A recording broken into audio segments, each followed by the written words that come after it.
나의 원한을 풀어주소서 하되 그가 얼마 동안 듣지 아니하다가 후에 속으로 생각하되 내가 하나님을 두려워하지 않고 사람을 무시하나 이 과부가 나를 번거롭게 하니 내가 그 원한을 풀어주리라. 그렇지 않으면 늘 와서 나를 괴롭게 하리라 하였느니라. 주께서 또 이르시되 불의한 재판장이 말하는 것을 들으라. 하물며 하나님께서 그 밤낮 부르짖는 택하신 자들의 원한을 풀어주지 아니하시겠느냐.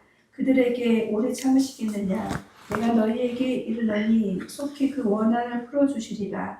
그러나 인자가 올 때에 세상에서 믿음을 보겠느냐 하시니라. 아멘. 아멘. 네, 저희 기도하고 함께 말씀 나누도록 하겠습니다.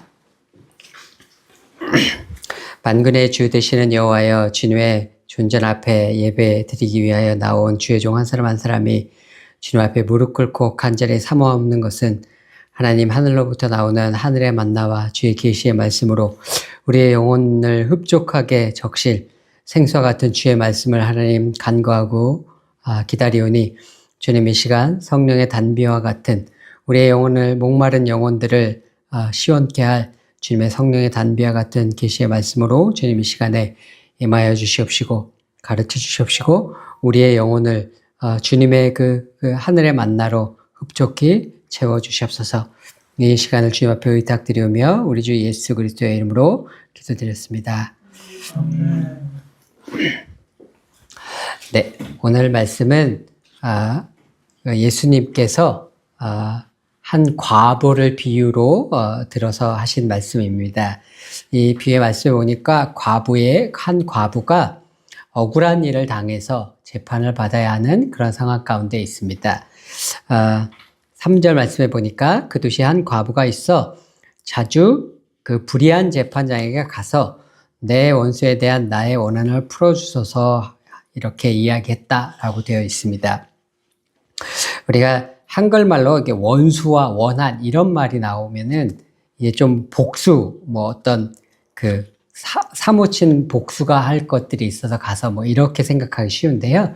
여기에 나오는 원수는 그냥 원한 관계가 있었다, 뭐 복수할 원한 관계가 있었다는 것이 아니라 그냥 고소인이라는 뜻입니다. 그러니까 법정에서 어떤 사람이 이 과부를 법정에 이제 고소를 한 거예요. 고소를 당했는데 그 고소를 당한 것이 이 여인의 입장에서는 억울한 거죠. 그래서 이제 그걸 이 여인이 당한 그렇게 고소를 당했기 때문에 내 원한을 풀어달라. 이 이야기는 이제 원어로 보면은 이제 justice를 이제 grant me justice 이렇게 되어 있습니다. 그러니까 나의 억울함을 풀어달라 이겁니다. 내가 억울하게 고소를 당했으니 나의 억울한 고소당한 상황을 해결해달라.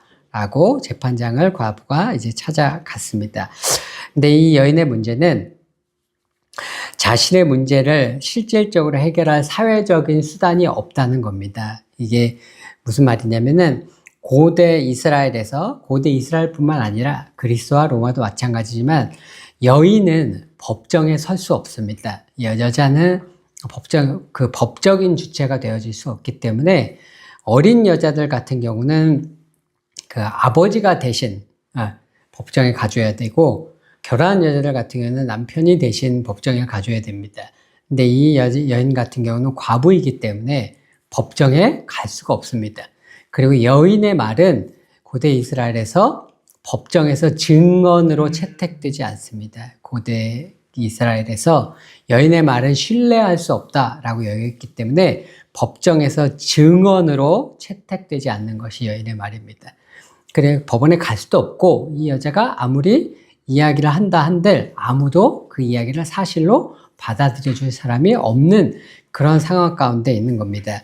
그러면 이 여인이 이 재판장에게 갔다라고 하는 건 사적으로 찾아갔다는 이야기입니다. 법정을 자꾸 찾아갔다는 이야기가 아니라 그 재판장의 집이나 이런 곳을 사적으로 이렇게 찾아가서 그 사람에게 자꾸 내가 이렇게 이건 나에게 너무 억울한 일입니다. 그러니까 나는 억울한 일을 당했으니, 근데 이걸 나에게 이제 나의 억울함을 풀어달라고 사적으로 찾아가서 집이든 뭐 사적으로 만날 수 있는 곳을 찾아가서 부탁을 했다는 이야기입니다.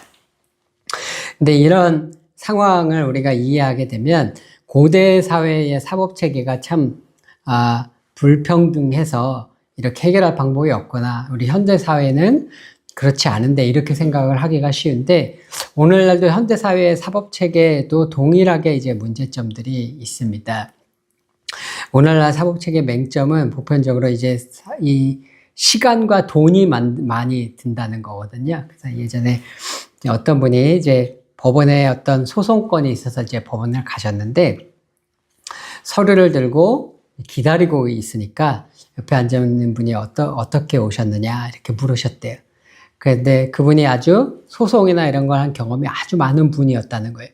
그래서 자기한테 어떻게 왔냐고 물어서 뭐 이런 억울한 일이 있어서 소송으로 해결하려고 왔다. 그래서 이제 서류랑 이런 걸 가지고 이제 준비를 하고 있는데 이분이 소송을 처음 해보냐고 물어보더래요. 그래서 그렇다고 그랬더니 이분이 소송의 절차를 경험이 많아서 자세하게 이렇게 설명을 해 주시더래요. 소송이라는 게 금방 되는 게 아니고 일단 변호사를 선임을 해야 되고 변호사 선임하면은 변호사 선임료가 기본 1,000만 원이다. 거기다가 이제 성공보수금 뭐 이런 것도 있지만 기본적으로 1,000만 원이라는 돈이 일단 들어가야 되고 재판이 바로 나오는 게 아니라 내가 소장을 제기를 하면 거기에서 상대방이 반론을 펼친다. 공판이라는 게 여러 번 있다. 상대방이 반론을 펼치면 거기에 대해서 나도 또 나의 반론을 또 펼쳐야 되고 그럼 또 상대방이 또 반론을 펼치려면 공판이 여러 번 왔다리 갔다리 해야 되고 그렇게 해서 1심 판결 나는 데만 아무리 빨라도 6개월 해서 그냥 보통 1년 가까이 걸린다. 그래서 1년 가까이 걸려서 이기기도 이게 상식적인 논리가 아니라 법은 증거주의라서 증거를 가지고 판단하기 때문에 반드시 이긴다는 보장이 있는 것도 아닌데 혹여 이겼다 치더라도 내가 이겼다 치더라도 상대방이 항소를 하게 되면 2심을 가야 되고 그럼 2심에 또다시 변호사 비용이 들고 또다시 1년이라는 시간이 걸리게 되고 거기서 또 이겼다 치더라도 상대방이 또 상고를 하게 되면 3심을 가야 되고 3심을 가게 되면 또 더 많은 변호사 비용이 더 들어야 되고 거기에는 또 그만큼의 시간이 걸린다. 그러면 당신이 얘기하는 이 건을 해결하기 위해서는 변호사 비용 최소 3,000만 원이라는 돈과 최소 3년이라는 시간과 그 3년 동안 계속해서 끊임없이 변호사를 만나고 뭐 소장을 준비하고 상대방의 걸 공판에 참여하고 상대방이 얘기하는 것에 대한 대응책을 변호사 또 이렇게 대비를 해야 되고 회의를 해야 되고 그래서 수많은 시간과 에너지가 소비가 되는데 보편적으로 먹고 사는 게 바쁜 사람들의 경우는 이 절차를 다 감당을 못한다. 그래서 대부분의 사람들이 이 소송을 하다가 이걸 모르고 무턱대고 시작을 했다가 이걸 모르고 대부분의 서민들의 경우는 중간에 다 포기한다. 당신 이렇게 할 수 있는 시간과 돈과 에너지와 여력이 다 되느냐 이렇게 묻더래요. 그래서 그게 없으면 아예 시작부터 할 생각을 하지 마라. 이제 이렇게 이야기를 하더랍니다. 그만큼 우리가 사법체계라는 걸 가지고 있지만 고대 사회 때나 지금이나 여전히 평범한 사람들에게 법적인 절차를 통해서 문제를 해결하는 것 굉장한 그때나 지금이나 허들이 있고 어려운 일들입니다. 그러니까 이런 일들이 예를 들어 우리가 그런 일들을 당한다고 했을 때 만약에 우리가 변호사 비용이 없다. 그럼 어떻게 하겠어요? 그러면은 변호사 비용이 없으면은 변호사 비용이 있어야 우리가 소송을 제기를 할 수가 있는 건데 변호사를 수임을 할 수가 없으면 우리가 이 소송 절차를 진행을 못 하잖아요. 그러면 우리가 이 여인이 그 재판장을 찾아갔다는 얘기는 오늘날로 치면은 우리가 변호사님 집에 저녁마다 찾아가는 거예요. 저녁마다 찾아가서 변호사님 제가 돈은 없지만 나중에 어떻게 해드릴 테니까 제발 좀 이 사건을 좀 맡아서 좀 해결해 주십시오라고 그 집을 찾아가서 맨날 두둥겼다는 얘기하고 똑같은 얘기예요. 그걸 우리가 할 수 있겠어요? 이건 사회적인 통념을 벗어나서 정말 어떻게 보면 사람들이 별나다고 얘기할 수도 있고 뻔뻔하다고 얘기할 수도 있고 수치스럽게 여겨질 수도 있는 그런 일이거든요. 근데 이 여인은 그렇게 재판장을 날 찾아간 겁니다. 아마도 일을 해야 했었기 때문에 저녁에 찾아갔을 거예요. 그리고 재판장의 집에 찾아갔을 겁니다. 여자가 남자의 집에 저녁에 찾아간다. 고대 이스라엘 사회에서 말이 안 되는 이야기입니다. 고대 이스라엘 사회에서 사회적인 덕망이 있는 재판장이면은 아마 그 회당의 회당장이나 랍비나 이런 사람인데, 이런 사람들은 공공장소에서 여인과는 자기 부인과도 이야기를 하지 않습니다. 공공장소. 더더군다나 밤중에 자기 집에 찾아온 여인과 담소를 나온다, 이런 건 있을 수가 없는 일입니다. 그런데 그런 모든 사회적인 제약과 사람들의 시선과 이런 것들을 다 뛰어넘어서 이 여인은 이 귀찮을 정도로 이 재판장을 찾아가서 자신의 문제를 해결해 달라고 요청을 이제 했었던 겁니다. 이 여인이 처했던 상황은 사회적인 시스템과 상황적인 차원에서 보면은 절망적인 상황입니다. 왜냐하면은 사회적인 시스템 내에서는 해결할 수 있는 방법이 없거든요.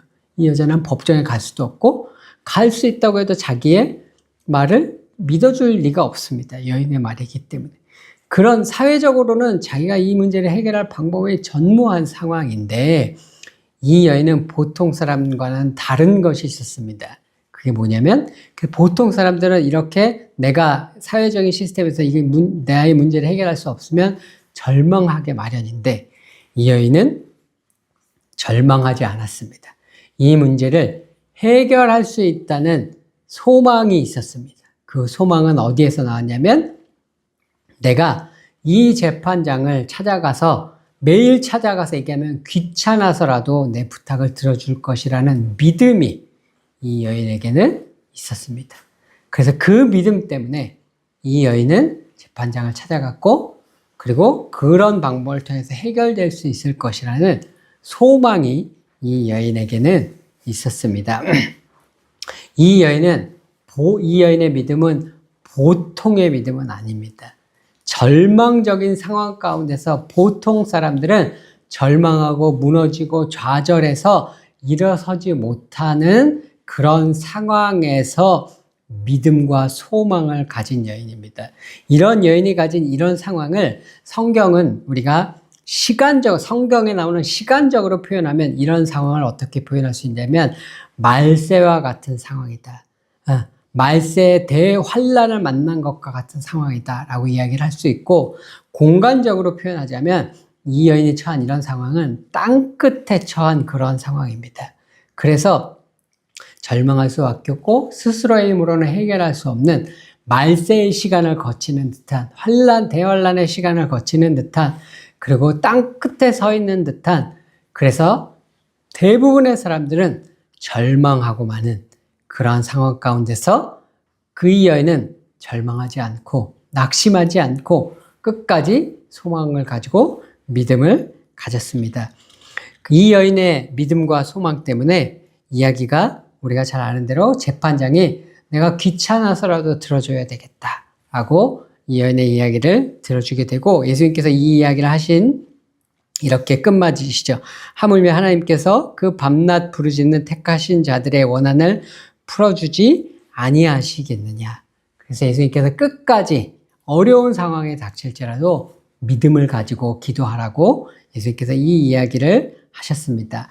이 이야기가 여기에서 이렇게 끝인데, 이 이야기는 그러면 예수님께서 끝까지 믿음을 가지고 기도해라, 이 여인처럼, 이 교훈을 주시기 위해서 가르치신 이야기인데, 마지막에 예수님께서 딱 한 말씀을 덧붙이십니다. 이 이야기가 끝난 줄 알았는데 예수님께서 덧붙이시기를 인자가 올 때에 믿음을 보겠느냐, 이렇게 한 말씀을 덧붙이셨습니다. 이 말씀은 무슨 뜻이에요? 인자가 올 때에 믿음을 보겠느냐. 인자가 올 때, 예수님께서 다시 오실 때는 말세의 때죠. 그죠? 마지막 때, 환란이 극심한 때에, 그 환란의 극심한 때에 예수님께서 다시 오시게 되는데, 그 말세의 때에는 믿음을 가진 사람들이 아마도 없을 것이다. 말세의 때에 예수님께서 다시 오실 때에 그 환란의 때를 거치면서 믿음을 가진 사람들을 보기가 어려울 것이다. 이렇게 예수님께서 말씀을 하신 겁니다. 그런데 이 여인의 경우에는 그러한 환란의 때에도 믿음을 가졌는데 이 여인처럼 그러한 어려움의 때에도 너희들이 믿음을 가져라 라고 예수님께서 말씀을 하신 거죠. 환란이 닥치면 대부분의 사람들은 절망하거든요. 왜 절망하냐면 소망이 없기 때문이거든요. 이 환란이 지속이 되면 사람들은 이제 더 이상은 안 되나 보다. 고난이 계속되어지면은 더 이상은 상황은 바뀔 리가 없나 보다 라고 소망이 끊어지게 되고, 소망이 없으니까 절망하게 되죠. 소망이 없다는 건 무슨 말이냐면 곧 이 상황이 바뀔 것이다. 이 상황을 하나님께서 반전시키실 것이다. 하나님께서 그런 능력이 있으시다라는 믿음이 없다는 뜻이에요. 그렇기 때문에 그런 믿음 없음에서 소망이 끊어지게 되고, 소망이 끊어지면 절망하게 되는 그런 상황 가운데 사람들이 머무르게 됩니다. 연예인분 중에 한 분이 간증을 하시는 걸 제가 들었는데, 이분이 자기 어머니가 자기 어릴 적에 한 80년대쯤 되는 것 같아요. 여의도 순복음교회에서 3년 연속으로 전도왕을 차지하신 분이래요. 그래서 교회에서 전도를 여의도 순복음교회 한창 부흥할 이때 그 큰 교회에서 전도왕을 차지하셨으면은 얼마나 전도를 많이 하신 거예요. 그죠? 네. 그 3년 연속으로 전도왕을 차지하고 교회에서 상을 받으신 분이래요. 그리고 집이 맨날 전화통이 불이 났대요. 맨날 집사님들이 전화가 와서 자기 어머니한테 뭐뭐 좀 기도해 주세요, 집사님. 그러면 어머니가 그러냐, 그럼 맨날 그거 가지고 기도하시고 그렇게 자기 어머니가 그랬다는 거예요. 근데 그런 어머니가 그랬던 어머니가 나중에 교회를 안 나가시더래요. 교회를 떠나셨대요.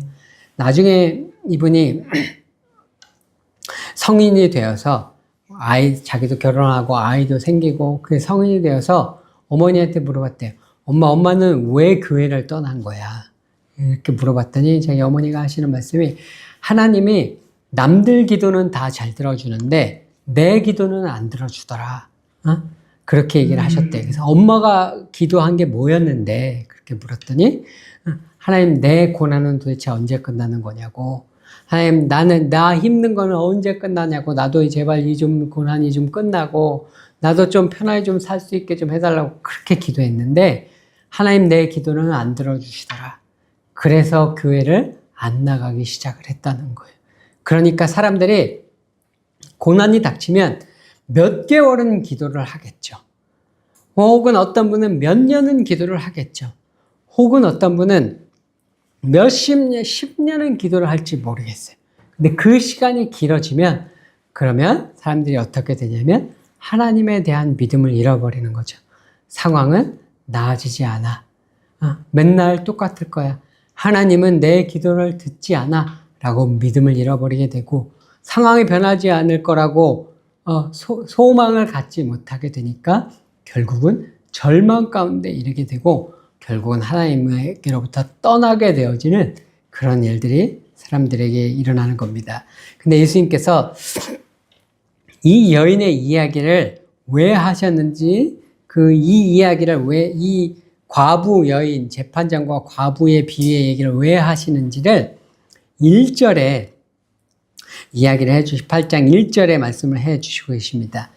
예수께서 그들에게 항상 기도하고 낙심하지 말아야 할 것을 비유로 말씀하여 이르시되, 예수님께서 이 재판장과 과부의 비유를 하신 이유는 항상 기도하고 낙심하지 말라고, 낙심하지 말고 끝까지 기도하라고 이 비유의 말씀을 하신 겁니다. 왜? 사람들은 기도를 1년 몇 개월은 하겠죠. 길면 몇 년은 하겠죠. 같은 기도 제목으로.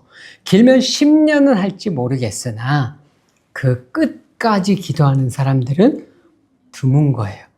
그렇기 때문에 예수님께서 낙심하지 말고 절망하지 말고 이루어지지 않을 거야. 하나님 내 기도 듣지 않으실 거야. 라고 낙심하고 절망하지 말고 끝까지 남들은 절망하고 남들은 실망할지라도 너희들은 끝까지 실망하지 말고 기도하라고 이 재판장과 과부의 비유를 말씀을 해 주신 겁니다. 제가 낙심하지 않고 절망하지 않고 끝까지 기도하는 한 예를 제가 들은 적이 있습니다. 캐나다에 가면은 캐나다의 토론토에 큰빛 교회라는 교회가 있습니다. 그 교회에 이면수 목사님이라는 분이 계세요. 그 목사님이 2000년대부터 북한 선교에 이분이 굉장히 큰 뜻을 품으시고 캐나다 국적자시라서 북한을 2000년대부터 한 20여 년 가까이 2016년도 정도까지 150여 차례를 북한을 방문하셨답니다. 그래서 캐나다에서 북한을 150여 차례를 방문하시면서 북한 당국하고 여러 가지 구호 사역, 구제 사역, 고아원을 지어준다든가, 이런 구제 사역들을 그렇게 많이 하셨어요. 그러다가 2016년인가, 반역죄로 붙잡혀가지고, 김정일, 김정은 욕하는 설교를 미국에서 하셨다가, 이제 그것 때문에 북한의 프로젝트 때문에 들어가셨다가 잡히셔서 3년인가 이제 옥살이를 하고, 이제 캐나다에서 특사를 보내서 이제 나오셨습니다. 근데 이 목사님께서 이제 막 2018년인가 19년도인가 나오셔서 보이스 오브 아메리카하고 이제 인터뷰를 하셨어요. 그래서 제가 그 인터뷰를 제가 봤는데 북한을 150여 차례를 한 22년 가까이 다니시면서 사역을 하시면서 가장 인상 깊었던 거 하나만 있으면 이제 감옥살이 어떻게 붙잡혔는지 감옥살이 이런 얘기 쭉 하시다가 맨 마지막에 보이스 아메리카 기자가 이제 질문을 하나 있는데 150여 차례 북한을 다니시면서 인상 깊었던 에피소드 같은 거 있으면 하나만 좀 얘기를 해 주십시오. 이렇게 물었어요. 그랬더니 이면수 목사님이 이런 얘기를 하셨습니다.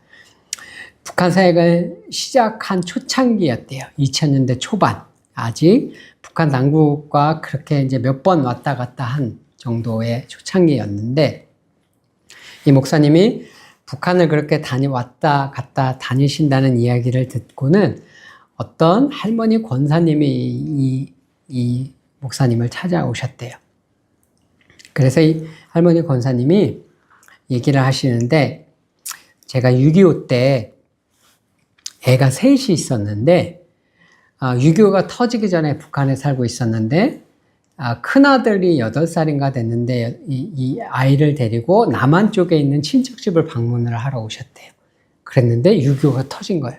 그래서 둘째가 5살, 막내가 3살인 아들과 딸이 하나 있는데 이 아이들은 북한에 있었는데 6.25가 딱 터지면서 그때부터 생이별을 이게 하시게 된 거죠. 그리고 큰아들하고 이제 남한에서 사시다가 이분이 큰아들 가족과 캐나다로 이제 이민을 가신 거예요. 캐나다로 이민을 가셔서 캐나다에 사시니까 그 북한에 있는 아들과 딸을 찾기 위해서 백방으로 계속 노력을 하셨나 봐요. 그래서 자기 딸이 강원도 원산시에 산다는 것까지는 알아내셨대요. 그러니까 이름 아는 건 자기 딸 이름하고 자기 아들 이름, 자기 딸 이름, 그 다음에 강원도 원산시에 산다. 이것만 딱 안 돼요.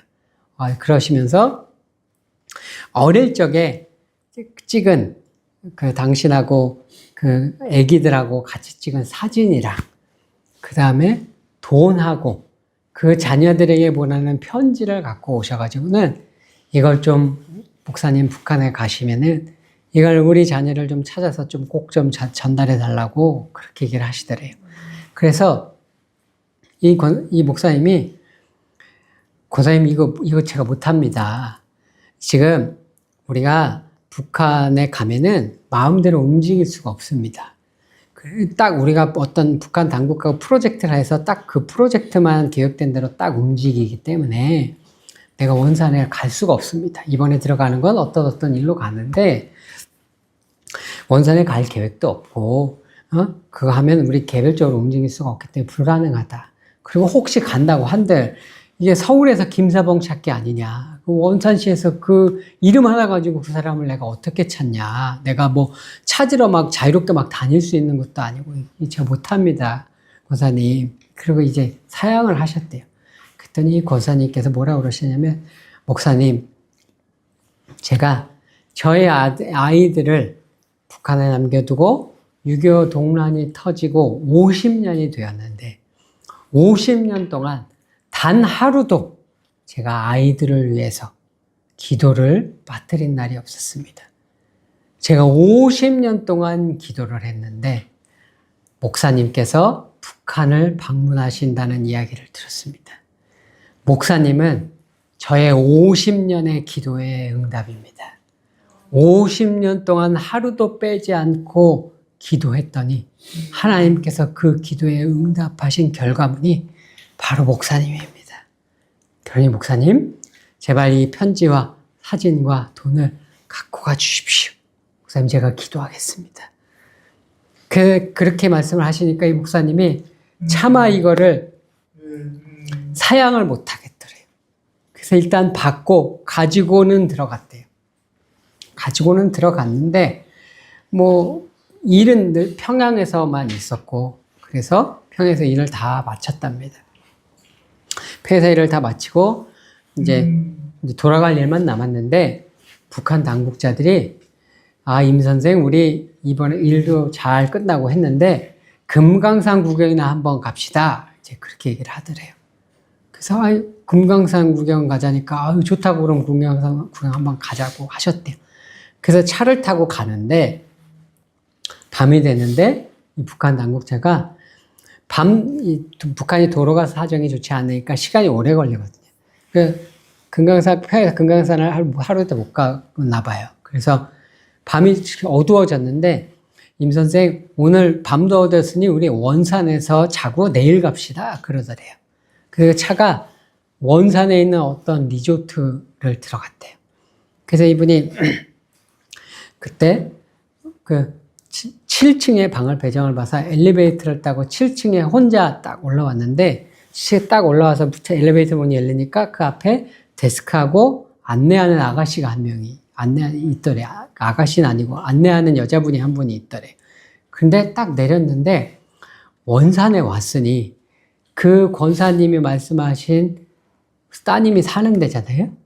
그 사람에게 물어보고 싶더래요. 그래서 엘리베이터 내려서 그 여자분에게 가서 혹시 원산에 사는 누구를 아느냐라고 물어봤대요. 그랬더니 그분이 하는 말이 제 친구인데요. 이렇게 그분이 얘기를 했다는 거예요. 그래서 그 제 친구라는 말을 들으니까 이게 소름이 돋지 않겠어요? 어떻게 이런 일이 있을 수 있지? 내가 원산에 올 계획이 없는데 원산에 온 것도 신기하고 원산의 리조트에서 잠을 자게 돼서 7층에 딱 엘리베이터 문이 딱 열렸는데 여자가 있고 혹시나 그래도 했는데 정말 서울에서 김서방 찾기로 그냥 한번 물어봤는데 근데 그 권사님의 따님의 친구였어요. 그래서 운전기사하고 여차차에서 당국자들의 눈을 피해서 그 따님을 만났답니다. 그래서 진짜 1, 2분 딱 만났대요. 1, 2분 딱 만났는데 어머니가 캐나다에 사는데 사진하고 편지하고 돈을 줬다. 딱 그 말만 하고 요거 전달해 주고 돌아왔대요. 그렇게 해서 전달을 해준 그런 기적적인 사건을 자기가 경험을 했다. 그게 자기가 북한을 150여 차례 20여 년간 다니면서 북한에서 경험했던 일 중에 가장 기억에 남는다고 얘기를 하시더라고요. 제가 그 얘기를 들으면서 이 기적과 같은 일이 어떻게 일어날 수 있었는가. 그 권사님의 50년을 단 하루도 빼먹지 않은 한결같은 기도, 낙심하지 않고 실망하지 않고 절망하지 않고 끝까지 믿음으로 하루도 빼먹지 않고 살아계신 하나님 앞에 했던 그 기도가 하나님 앞에 상달되어 응답받은 기도였다는 것을 부인할 수 없다는 것을 그 이야기를 들으면서 제가 느낄 수가 있었습니다. 우리가 이런 이야기를 들으면은 정말 낙심하지 말고 절망하지 말고 열심히 기도해야 되겠지라는 생각이 들지만 실제 우리 일상에서 절망하게 되는 일들이 정말 많아요. 제가 일본에 갔더니 일본 교회 성도들 가운데 그 심령 깊은 곳에 절망이 있더라고요. 어떤 절망이 있냐면 일본의 성도들은 하나님 우리 일본에는 언제 부흥이 오는 겁니까? 우리가 일본을 위해서 그렇게 기도하는데 우리가 일본에 부흥이 오게 해달라고 그렇게 수십 년을 기도하는데 도대체 일본은 언제 부흥이 오는 겁니까? 일본 교회 한국 사람들 오면 한국은 대형 교회도 많고 한국은 되게 부흥도 잘 되고 그러는 거 바로 옆에 나라는 그런데 왜 우리 일본은 이렇게 부흥이 안 되는 겁니까? 일본에 부흥은 오지 않는 겁니까? 사람들 속에 깊은 절망의 그 심령 깊은 곳에 절망이 있는 걸 제가 느끼겠어요. 말은 그렇게 하지 않았는데 제가 느끼기에 이분들에게 그 깊은 절망이 있구나 라는 걸 제가 느꼈어요. 제가 팔레스타인에 가서 아랍 성도들, 아랍 크리스찬들을 보면은 이분들에게도 똑같이 그런 절망감이 느껴져요. 여기는 아무리 기도해도 이 땅은 변하지 않을 거야. 이곳에는 우리가 기도하는 그런 부흥 같은 건 이 땅은 오지 않을 거야 라는 절망이 이들 가운데 있는 것들이 제가 느껴져요. 그러면 우리 역시도 그런 삶 가운데서 우리가 그렇잖아요. 대선에서 한번 우리가 원하는 대통령 후보가 안 되면 진보를 지지하는 크리스찬은 우파가 대통령이 되고 우파를 지지하는 크리스찬은 좌파가 대통령이면 그때마다 우리가 절망하잖아요. 그죠? 우리가 절망하지 않을 것 같지만 이런 이들 가운데 그렇게 절망을 한단 말이에요. 하나님께서 역사하시지 않는 것 같이 생각하고 절망하게 된단 말이에요. 근데 그렇게 긴 시간 동안 절망할 수 있었음에도 절망하지 않고 기도한 민족이 있어요. 그게 뭐냐면 이스라엘입니다. 이스라엘이 유대인들이 하루에 3번 기도하는 셰몬의 에스레라는 기도문이 있습니다. 이게 18개의 기도문으로 되어 있습니다. 이걸 하루에 아침에, 그 다음에 오후에, 저녁에 3번 이 사람들이 하루에 기도를 해요. 근데 기도의 그 18개의 기도문 중에 16번째 기도문이 이렇게 되어 있습니다. 우리 하나님이신 주여, 시온에 기꺼이 거처하소서. 이제 이스라엘 백성들이 얘기하는 시온은 예루살렘입니다. 우리 하나님이신 주여 시온에 기꺼이 거처하소서. 그리고 예루살렘에서 당신의 종들로 하여금 당신을 섬기게 하소서. 하나님 우리로 하여금 예루살렘에서 하나님을 섬기게 해 주십시오. 이 기도를 이 사람들이 AD 70년에 서기 70년에 로마에 의해서 멸망해서 그 땅에서 쫓겨나서 전 세계를 유랑하는 2000년 동안 하루도 쉬지 않고 하루에 3번씩 하나님 우리로 예루살렘에서 당신의 종들로 하여금 당신을 섬기게 해 주십시오. 그 땅을 회복시켜 주시고 우리를 그 땅으로 다시 보내달라는 소망을 잃지 않고 절망하지 않고 이 믿음의 기도를 2000년을 드렸습니다. 그 2000년의 기도에 하나님께서 응답하셔서 48년도에 나라가 독립이 됐고 67년도에 마침내 예루살렘 땅을 이스라엘이 회복하였습니다. 그래서 이스라엘의 국가 내셔널 앤썸 국가명이 뭐예요? 하티크바라고 합니다. 국가명의 이름이 뭐예요? 소망. 그들의 국가의 명, 애국가, 그들의 애국가의 이름이 뭐냐면 소망입니다. 하나님의 나라가 이루어질 것에 대한 소망. 예수님께서 오늘 이야기의 끝에 인자가 올 때에 믿음을 보겠느냐 이렇게 말씀하셨습니다. 예수님께서 오실 때, 예수님의 재림을 맞이해야 하는 때, 마지막의 때, 환난의 때, 절망의 때를 말씀하신 겁니다. 이 때는 거의 대부분의 사람들은 절망 가운데 빠져서 자신의 고난이 너무 깊고 길어서 좌절 가운데 빠져서 하나님을 향한 믿음을 잃어버리는 때입니다. 그런데 그럼에도 불구하고 그런 절망의 때에도 낙심하지 아니하고 실망하지 아니하고 절망하지 아니하고 끝까지 믿음을 가지고 여호와 하나님 앞에 나아가 믿음의 간구를 드리는 믿음의 사람들을 예수님께서 원하시셔서 그렇게 기도하라고 제자들에게 이 비유를 말씀해 주셨습니다. 오늘 우리들 각자가 각자 처한 상황과 환경과 각자의 고난이 어떤 것이 있는지 저는 모르지만, 그리고 그 고난의 깊이가 또 얼마나 깊은지 모르고 그 고난의 길이가 얼마나 긴지 제가 알 수 없지만, 오늘 말씀을 통해서 우리가 알 수 있는 것은 하나님께서 우리에게 원하시는 것은 그 고난 가운데서 믿음으로 하나님 앞에 부르짖으며 믿음 가운데 나아오기를 원하신다는 것입니다. 오늘 우리들 각자의 고난 가운데 실망하지 아니하고 절망하지 아니하고 믿음으로 소망 가운데 하나님 앞에 나아가셔서 하나님 앞에 내 인자가 올 때에도 내가 너에게서 믿음을 보았도다 라고 착하고 충성된 종이라 칭찬받으시는 저 여러분 모두가 되시기를 우리 주 예수님의 이름으로 축원드립니다. 우리 이 시간에 다 같이 잠시 기도드리도록 하겠습니다. 살아계신 주님, 우리에게 실망하지 아니하고 낙심하지 아니하고 절망하지 아니하고 끝까지 우리의 고난이 아무리 깊을지라도 우리에게 닥쳐온 환난이 아무리 길지라도 포기하지 아니하고 끝까지 믿음으로 하나님 앞에 나아갈 수 있는 믿음을 주시고 소망을 허락하여 주시옵소서. 하나님 앞에 그런 마지막 때에 믿음이 있는 자로 칭찬받는 자의 자리에 설 수 있도록 주님 우리에게 그런 믿음을 허락하여 주시옵소서. 우리 다 같이 하나님 앞에 기도하며 나가겠습니다.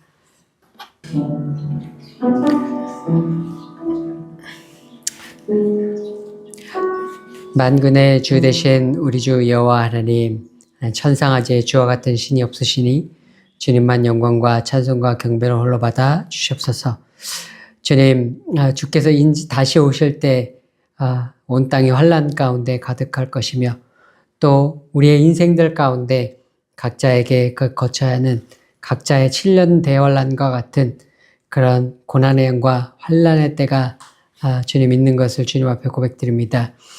우리들의 삶의 각자의 그 고난의 때 가운데 어떤 이들은 수개월간 믿음을 주님 앞에 가지고 버티나 그 이상은 버티지 못하며, 어떤 이는 수년간은 버티나 그 이상은 버티지 못하며, 어떤 이는 수십 년은 버티나 그 이상은 버티지 못하는 그 고난이 깊고 긴 가운데 있을지라도 주님, 종들이 우리 살아계신 주 예수 그리스도를 믿어 하나님 끝까지 실망하지 아니하고 절망하지 아니하고 낙심하지 아니하고 끝까지 살아서 역사하실 우리 주 예수 그리스도를 믿고 끝까지 나의 삶 가운데 신실하게 역사하실 예수 그리스도를 끝까지 붙들므로 말미암아 인자가 오실 때에도 남들은 절망할 때에도 오직 주 예수 그리스도를 붙들고 하나님 쓰러지지 아니하는 믿음의 사람들 되어질 수 있도록 하나님 끝까지 소망을 붙드는 주님 앞에, 그리하여 내가 인자가 올 때도 믿음을 지켰구나라고 착한 종이라고 칭찬받을 수 있는